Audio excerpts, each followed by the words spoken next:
Sanibonani guys, igama Nqobile nginiphathela amazibela omkhokha angomhla ka-21 June. Umabusi uhambile waya kuvula indlela indodana yakhe. Wathi, "Oh, vula indlela Mvelase, mntanami. Yithi mama nje axoxele mayelana nokuthi hlangana kwethu sinobaba wakho." Wase waxoxa-ke kusukela mhla uSiphamandla esamshela engafoni, lapho phakathi haye emtshela ukuthi angeke asaye eCuba, usezohamba manje uyogana laphaya kaMthembu.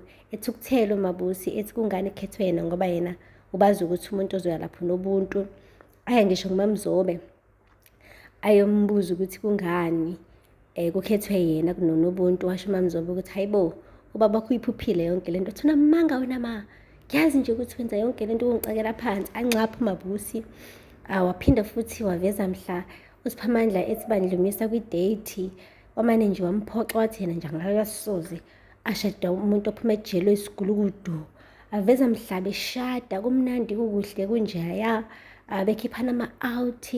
Waveza ngisho nangesikhathi la uma wakhe uNtomzodwa edlule emhlabeni ekhala kabuhlungu kunosizi nje, aveza umlando wakhe wonke. Uthe meqeda ukuveza lowo mlando washo ukuthi, mntanami, ngithi ngixoxele lezi ndaba ngoba ngiyazi ukuthi ngiphile impilo emnandi kakhulu, kodwa-ke le mpilo le imfushane futhi ngiyabona ukuthi sengathi umkhokha uzongithatha.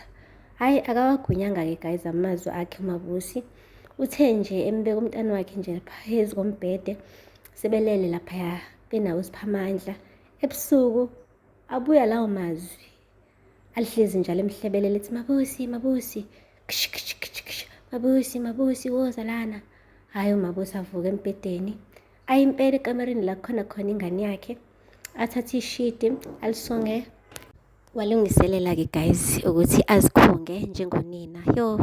Aziphele ezibuhlungu laphaya koGumede nakoMthembu guys. La usicabanga nje khona ukuthi hhayi yonke into isidlulile, lapho uMabusi ubejabulile, not so long ago.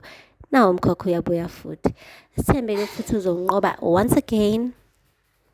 Iphele lapho-ke guys, ningakhohlwa ukusubscribe and like and comment.